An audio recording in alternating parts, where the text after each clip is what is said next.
Hello, everyone. My name is Sue Nelson-Kibbe. I am one of the authors of Dynamite Prayer, a 28-day experiment that is a 28-day resource for individuals or congregations to put prayers for breakthroughs, for new possibilities at the center of everything. And I'm here with three leaders from the United Methodist Church Wisconsin Conference who have an amazing story about what this kind of breakthrough prayer can do to change everything. And would you each like to introduce yourselves? And we'll begin with you, Pastor Ric. Yes, I'm Pastor Ric Olsen, and I was the interim pastor at the Waldo Trinity Church in the last year before they disaffiliated. And we have the district superintendent here. Would you like to introduce yourselves? Hi, I'm Park Hunter. I'm the district superintendent for the Northeast District of Wisconsin, and part of my responsibilities include Waldo Trinity and now the Plymouth area church plant that we're working on. And we also have one of our Wisconsin Conference staff. Would you like to introduce yourself? Certainly. My name is Scott Carlson. I'm the Director of Congregational Development for the Wisconsin Annual Conference. And so I get to work primarily with new churches and with churches that are going through an intentional process for renewal.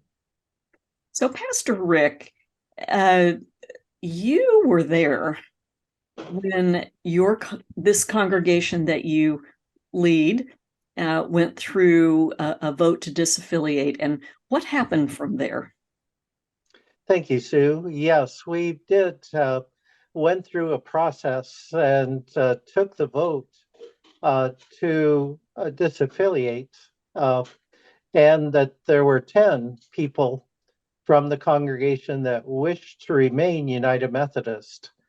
And after the annual conference approved their resolution, their final day of being a United Methodist Church was on June 15th. And soon after that, those 10 people felt very much like orphans, that they didn't have a church home. And we at Greenbush New Hope were willing to accept their membership, to hold it temporarily as they discerned where God was leading them. Well, so what did you take a next step? Well, after our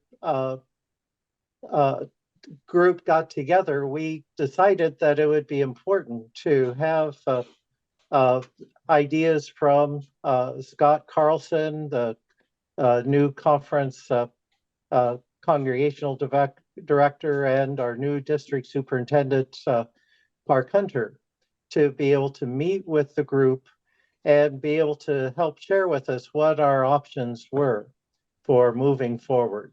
Not surprisingly, they were still, the stages of grief. They were still stuck in grief and anger over all of the things that had gone wrong. There was a lot of fretting and concern about this, the available money and what we should or shouldn't do with that. And it was very hard for people to think clearly about, what might God actually be calling us to do, because we were still busy looking backwards or worrying about numbers and things like that. So after a meeting or two, Pastor Ric and I thought it would be really helpful to bring in Scott Carlson, our Director of Congregational Development. And so Scott and I came back to meet with the group. Yeah. What happened? So when I arrived, they were still in the process of continuing to work through some of that hurt and some of that anger. And I remember, just because I know that prayer is so much a part of God's movement in the lives of churches, and particularly in new ministries. And as I was asking the question, what's the vision? How's God calling you? It became real clear to me that in a lot of ways, the membership, good people, love the church, love Jesus, but it was really clear that they have still been so stuck in some of that hurt that it was hard to see beyond that.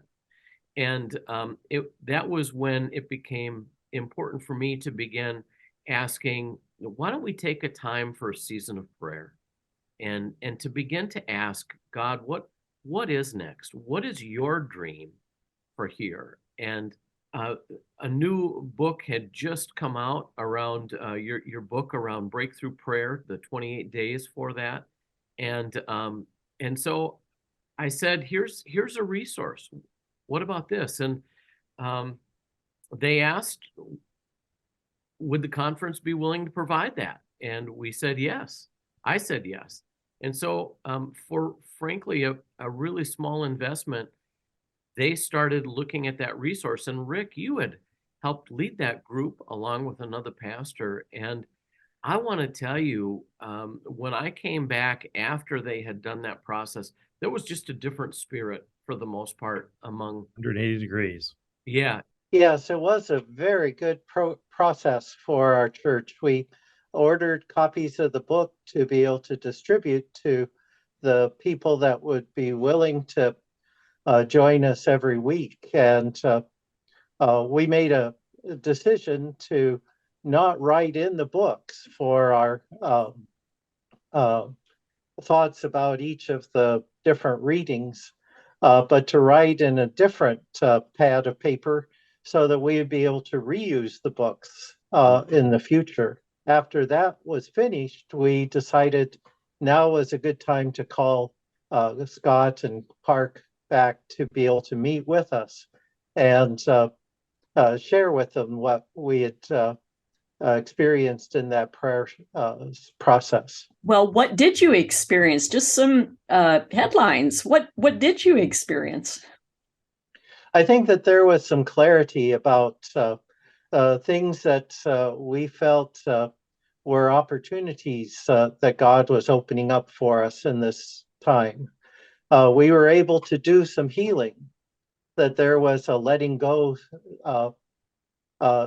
worship service the second week we met, to be able to write our griefs and our disappointments, our sadness on a slip of paper and have an anointing service and to burn those papers up and turn it all over to God. And I think that helped in the freeing process.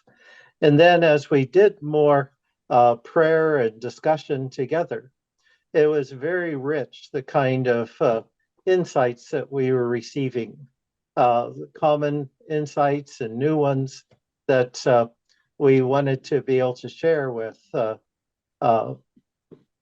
Park and Scott.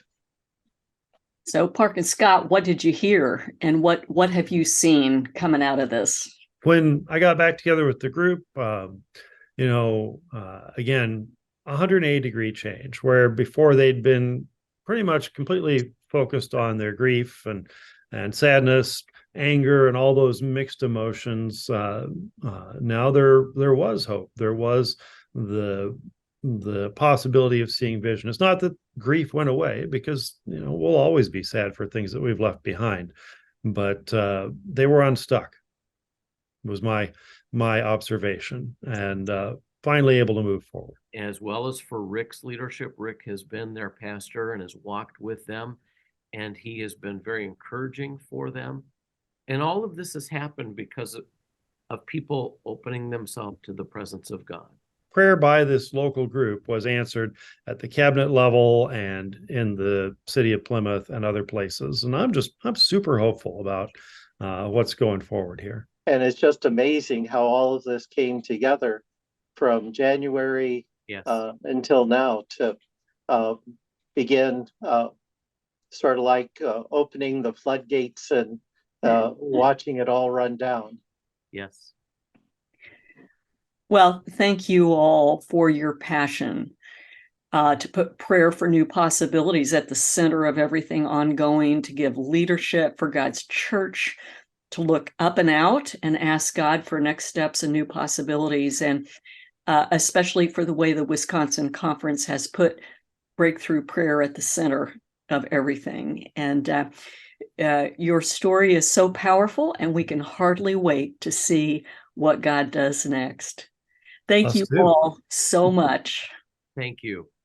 Thank you. Thank you.